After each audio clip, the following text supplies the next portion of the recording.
Teetkö sie teidän ravintolan lounaslistat aina viikonloppuisin? Kato tää video, niin minä kerron tarkemmin, miten sä pääset tästä ärsyttävästä viikonlopputyöskentelystä eroon. Me painettiin tämän täysin saman ongelman kanssa meidän perheravintolassa 2015, kun iskä lähetti mulle aina lounaslistan sunnuntai-iltasi, että meikäläisen piti päivittää se meidän kaikkiin jakelukanaviin käsin näkyville. Ja yksi päivä meikäläinen kyllästyi tähän työskentelyyn ja lähti ehtimään, onko tähän olemassa jotakin parempaa ratkaisua.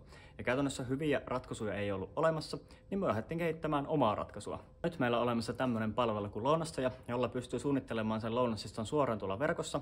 Ja mikä siinä lounastajassa on myös hyvää, niin siellä kun se lounasista julkaisee, niin sen jälkeen se menee kaikkiin näihin teidän jakelukanaviin automaattisesti viikonlopun aikana. Eli voitte valmistella sen lounaslistan edellisen viikon aikana valmiiksi, ja Lounastaja huolehtii, että se lounaslista menee kaikkiin teidän jakelukanaviin automaattisesti viikonlopun aikana.